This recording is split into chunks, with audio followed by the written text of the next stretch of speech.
Hello, and welcome to KDAB News, the almost monthly update for professionals working with Qt, C++, and 3D technologies. I'm Robert Brock, and before we start, just a reminder for the KDAB Training Day right before the Qt World Summit next month, the 27th of November. Courses will involve C++23, QML architecture, porting to Qt 6, and profiling on Linux and Rust for Qt developers. So go have a look at the link below and save a seat. In this edition, we have What's New in Qt 6.6, introduced by Giuseppe Tangelo, Gamma Ray 3.0 released, Tip of the Month, and announcements.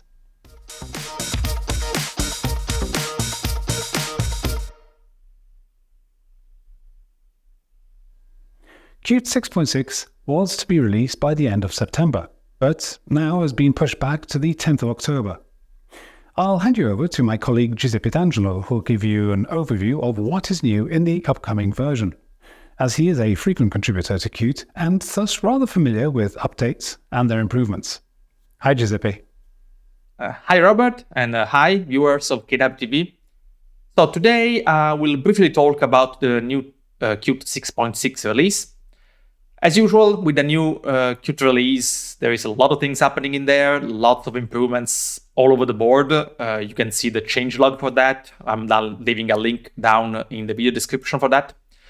But as far as I'm concerned, there is at least one major feature that I want to talk a little bit about, which is the fact that the Qt RHI is now semi-officially public API.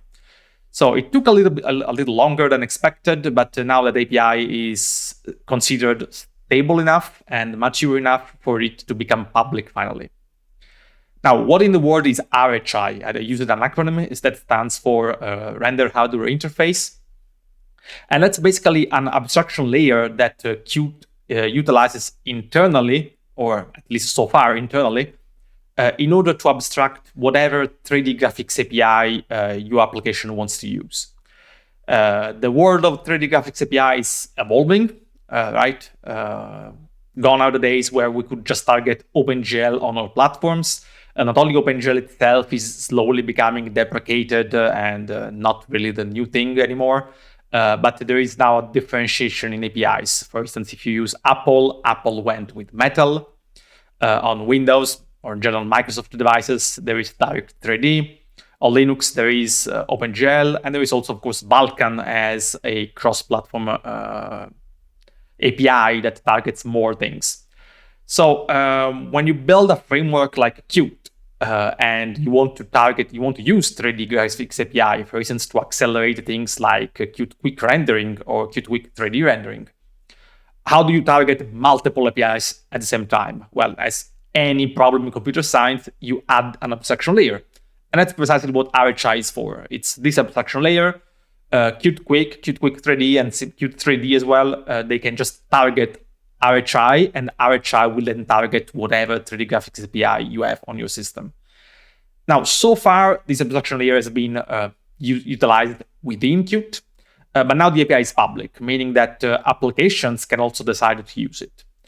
And I find this very interesting because this is not new in the sense that there are already many of such 3D graphics API abstraction layers out. We have just pushed out on GitHub KDGPU, which is our own abstraction layer, but also you can find it around. There is one from Facebook, there is one from NVIDIA. SDL3 is also moving that direction. Many people are kind of reaching the same conclusion. We need an abstraction layer because people don't want to write platform-specific code 3 times or 4 times, depending on how many platforms you're targeting. So if you're a Qt developer and so far your application has been using just OpenGL or just one API, you maybe want to start looking at these things, like, as an evolution for your code base in the medium to long term. Of course, I don't expect OpenGL to disappear anytime soon. In fact, I don't think it will ever disappear. It's going to be a legacy with us forever. But still, you may want to modernize your source code. You may want to target some new novel APIs. And using an abstraction layer is definitely a good first step going in that direction. So yes, that's all I wanted to say regarding this brand new Qt 6.6 release. But as I already mentioned, there is so much more all over the place. There is new stuff in Qt Core, new stuff in Qt Quick, new stuff in Qt Web Engine. We got a new database driver. Just check out the changelog for all the information. Thank you. If you'd like to read more about the upcoming updates, there's a link down in the description. If you follow our channel regularly, you will probably know and maybe also use Gamma Ray in your development. If not, it is a very useful tool to introspect a Qt application, which means look into it and tell you all of the Q objects that are present, show you all the Q widgets graphically, which is the same for all the QML elements in the scene, and all of the 3D elements in the Qt 3D scene, and so on. The latest major version, 3.0, comes with a few improvements. Most importantly, it now supports Qt 6. You'll find the complete list of improvements on the GitHub repository, linked below. If you are hosting your code on GitHub, did you know that GitHub provides a built-in continuous integration solution called GitHub Actions that is very easy to set up and free for public repositories? If not, my colleague Miłosz Koszybuki provides a crash course on what GitHub Actions are and how to use it for your C++ and Qt projects in his latest article.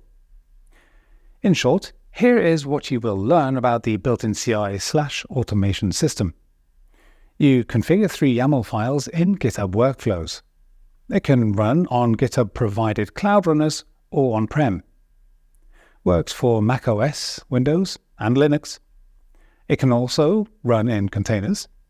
It's free on cloud runners for public repositories, and for private, you get some build minutes for free too. It allows packaging common CI routines into reusable components. You can get all the details in the article linked in the video description below. Next week, CPPCon will open its doors in Aurora, Colorado, from the 1st to the 6th of October. As with every year, there's a packed agenda with a lot of high-profile talks, and as with every year, KDAB is one of the sponsors. If you happen to be at the event and run into one of our colleagues, feel free to get in touch with them. If you are located in the UK and are planning to visit the EDS in Coventry from the 11th to the 12th of October, visit KDAB in booth J16 to see some of our technical demos and talk to our experts in person.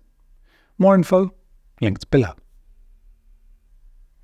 Qt World Summit is getting closer, and so is KDAB Training Day. So mark your calendar and get approval to visit Berlin during the last week of November. On Monday 27th, you can join one of the training courses at the KDAB Training Day, which are about C++ 23, QML architecture, porting to Qt 6, and profiling on Linux and Rust for Qt developers. Then, on the 28th and 29th, Qt World Summit will happen with interesting keynotes and 4 talk tracks for Qt beginners, Qt experts, designers, and business decision makers. There will also be 2 talks by KDAB, one keynote about the future of interventional cardiac imaging built with Qt, and one about script automation recording user actions. To check out both events, get your tickets in the description below. But that's not all. On the day after Qt World Summit, there will also be the Qt Contributor Summit in Berlin. So with such a packed week, you kind of really need to get the calendar marked and get that request into your supervisor. Another highlight will also happen in November in Berlin, 2 weeks prior. Meeting C++ will open its doors from the 12th to the 14th. Among many great speakers, you will meet our colleague and author of Functional Programming in C++, Ivan Čukić, who will give the closing keynote, as well as Shivam Kunwar, who will talk about optimizing multi-threaded performance. Find the full agenda and all info about the event on the page linked below. Thank you for watching. Stay safe and feel free to share any feedback or questions below the video. I'll see you next time.